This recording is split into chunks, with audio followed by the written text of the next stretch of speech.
Hello നമസ്കാരം. എല്ലാവർക്കും സുഖമാണെന്ന് വിചാരിക്കുന്നു. ഇന്നൊരു വെറൈറ്റി ആയിട്ടുള്ളൊരു ആഹാരമായിട്ടാണ് വന്നിട്ടുള്ളത്. കുട്ടികളും മുതിർന്നവരും ഒക്കെ ഇഷ്ടമല്ലാത്തവരാണെങ്കിലും ഇത് ചോദിച്ച് വാങ്ങിച്ച് കഴിക്കും. നമുക്ക് നേരെ വീഡിയോയിലേക്ക് പോയാലോ? ഈ സംഭവം എന്തിനാണെന്ന് ആദ്യം കാണണ്ടേന്ന്. നമ്മുടെ റെസിപ്പി എന്ന് പറയുന്നത് കത്തിരിക്ക കുഴമ്പാണ് കേട്ടോ. തമിഴ് റെസിപ്പിയാണ്. എനിക്കത് ഭയങ്കര ഇഷ്ടമാണ് കേട്ടോ. ചെറിയ കത്തിരിക്ക കിട്ടുകയാണെന്നുണ്ടെങ്കിൽ എനിക്ക് ഭയങ്കര ഇഷ്ടമാണ്. ഇതിൻ്റെ തീരെ ചെറിയ കത്തിരിക്ക അല്ല കിട്ടിയിട്ടുള്ളത്, എന്നാലും ലൈറ്റ് വയലറ്റ് കത്തിരിക്കയൊക്കെ ഉണ്ടല്ലോ. ഞാനിപ്പോൾ ഇതാണ് എടുത്തേക്കുന്നത്. ഒരു 4 കത്തിരിക്ക എടുത്തിട്ടുണ്ട്.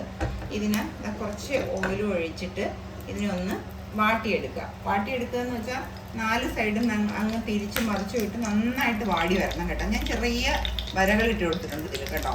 ഇതേപോലെ ചെറിയ ചെറിയ വരകളിട്ടിട്ടുണ്ട്. കത്തിരിക്ക നന്നായിട്ട് സോഫ്റ്റായിട്ട് വന്നിട്ടുണ്ട്. ഈ കത്തിരിക്ക നമുക്കൊന്ന് എടുത്ത് മാറ്റാം.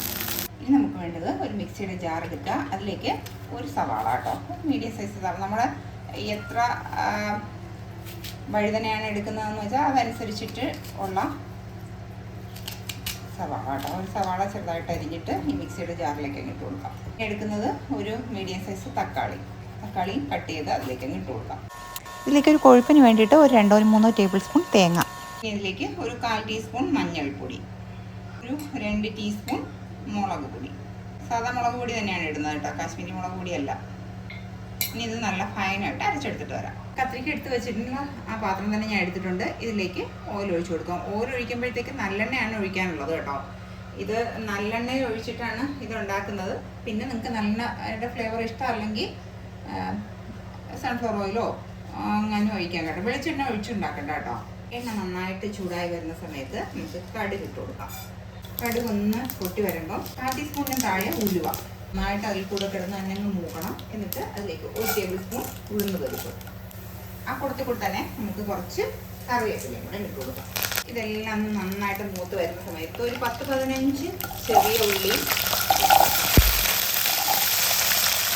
അതുപോലെ തന്നെ വെളുത്തുള്ളി, ചെറിയ ഉള്ളിയൊക്കെ ഇട്ടിട്ട് നന്നായി കൂട്ടിയിട്ട് ഇടയ്ക്കിടയ്ക്ക് ഒന്ന് ഇറക്കിയും ഇട്ട് കൊടുക്കാം കേട്ടോ.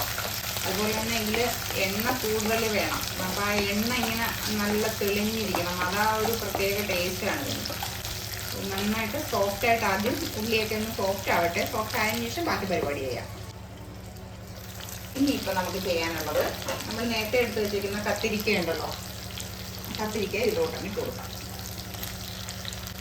എന്നിട്ട് ഈ കത്തിരിക്കയും ഇതിൽ കിടന്ന് ഒരു 2-3 മിനിറ്റ് ഒന്നങ്ങ് കത്തിരിക്കയും ഉള്ളിയും എല്ലാം കൂടി കിടന്ന്, കത്തിരിക്ക ഉടച്ച് ചേർക്കരുത് കേട്ടോ. കത്തിരിക്കയായിട്ട് തന്നെ കിടക്കണം. പിന്നെ നമ്മൾ ഇതുവരെയ്ക്കും ഇതിലൊന്നും ഉപ്പ് ചേർത്തിട്ടില്ല. ഉപ്പും കൂടി ഒന്ന് ചേർത്ത് കൊടുക്കാം. മിക്സ് ചെയ്ത് വെച്ചിട്ടുണ്ട്. ഇനിയിപ്പോൾ നമ്മൾ ചെയ്യാനുള്ളത്, നമ്മൾ ഈ അരച്ച് വെച്ചേക്കുന്ന അരപ്പിനെ മുഴുവനായിട്ട് അങ്ങനെ ചേർത്ത് കൊടുക്കാം. പിന്നെ നമ്മൾ ഒരു തക്കാളിക്ക് ചേർത്തിട്ടുണ്ട്, എന്നാലും ഒരു നെല്ലിക്ക വലിപ്പത്തിലുള്ള ഒരു പുളി പിഴിഞ്ഞിട്ട് അതും കൂടി അതിന് ചേർത്ത് കൊടുക്കാം കേട്ടോ. പുളി പിഴിഞ്ഞിട്ട് ചെറിയ നെല്ലിക്ക വലുപ്പത്തിനുള്ള ഒരു വാളൻ പുളി എടുത്ത് പിഴിഞ്ഞ് ഇതേപോലെ ഒഴിച്ചു കൊടുക്കണം. ഈ ഒരു 10-15 മിനിറ്റ് ഇനി വേണം ഈ ഇതിൽ കിടന്ന് കുറുകി ആ എണ്ണയൊക്കെ ഒന്ന് തെളിഞ്ഞ് വരുന്ന ആ ഒരു പരുവം. അതാണ് ഇതിൻ്റെ ഒരു പരുവം എന്ന് പറയുന്നത്. നല്ലതുപോലെ എണ്ണയൊക്കെ തെളിഞ്ഞ് വരട്ടെ. അതുവരെ നമുക്ക് ചെറിയ തീയിൽ ഇതിനൊന്ന് അടച്ച് വെച്ച് വേവിക്കാം.